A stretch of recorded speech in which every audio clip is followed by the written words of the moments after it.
दे सकता हूँ, लेकिन बदले में तुम्हें मेरे साथ चलना होगा, मेरे कमरे तक। समझ रही हो ना मैं क्या कह रहा हूँ? ये तुम क्या बोल रहे हो? मैं कोई ऐसी वैसी लड़की नहीं हूँ। वाराणसी के 80 घाट की सीढ़ियों पर शाम उतर रही थी। गंगा आरती की तैयारियों के बीच घंटियों की आवाज गूंज रही थी, लेकिन उस पवित्र शोर में एक आवाज ऐसी थी जो किसी को सुनाई नहीं दे रही थी। वह थी मीरा के पेट की भूख की आवाज। 20 साल की मीरा, जिसके तन पर एक मैला कुचैला सूट था और जिसके दुपट्टे में सैकड़ों छेद थे, एक कोने में सिमटी बैठी थी। उसकी आंखों के नीचे काले घेरे थे, गाल पिचक गए थे और होंठ प्यास से सूख चुके थे।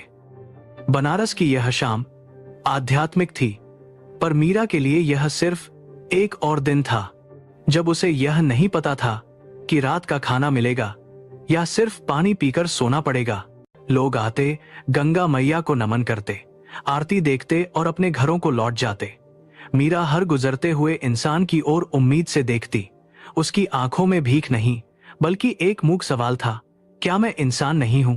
तभी वहां से एक हट्टा कट्टा हलवाई गुजरा, जिसके हाथ में बाजी समोसे थे। उसने एक समोसा कुत्ते की तरफ फेंका और दूसरा मीरा की तरफ। कुत्ता झपटा और मीरा भी, लेकिन मीरा ने वह समोसा उठाया नहीं। उसका स्वाभिमान, जो इतनी गरीबी में भी जिंदा था, उसे रोक गया। उसने सोचा, जानवर और मुझ में कुछ तो फर्क होना चाहिए।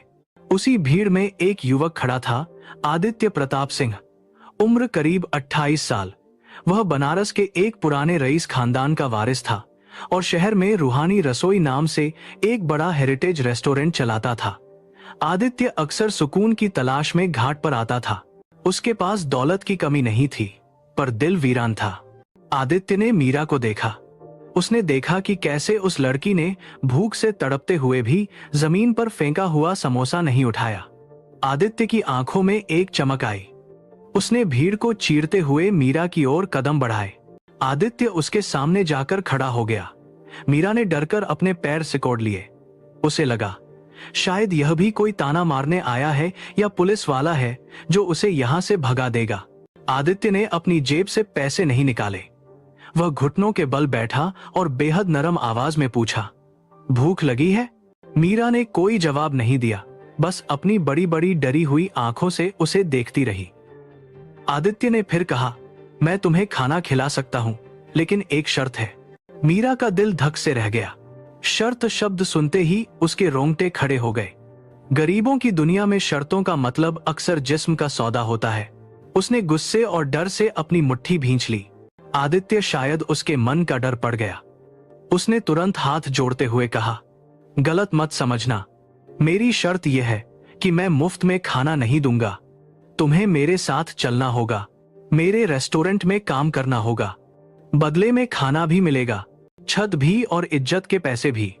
भीख मांगकर पेट भरोगी या मेहनत करके सर उठाओगी, फैसला तुम्हारा है।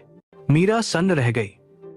आज तक लोगों ने उसे सिक्के दिए थे, गालियां दी थी, हिकारत दी थी, लेकिन किसी ने उसे काम या इज्जत का ऑफर नहीं दिया था। उसके मन में द्वंद्व चल रहा था। क्या भरोसा करूं? यह अनजान आदमी कौन है? कहीं यह कोई चाल तो नहीं? लेकिन फिर उसने आदित्य की आंखों में देखा। वहां हवस नहीं थी, दया भी नहीं थी। वहां सिर्फ भरोसा था, एक बराबरी का भाव था। मीरा ने कांपते हुए होठों से कहा, मुझे काम नहीं आता साहब। आदित्य मुस्कुराया, एक ऐसी मुस्कान जिसने मीरा के अंदर के डर को पिघला दिया। कोई माँ के पेट से सीखकर नहीं आता, नियत साफ हो तो पत्थर भी कारीगरी सीख लेता है। चलो। मीरा उठी। उसके पैर लड़खड़ा रहे थे। वह आदित्य की काली चमचमाती कार के पास पहुंची।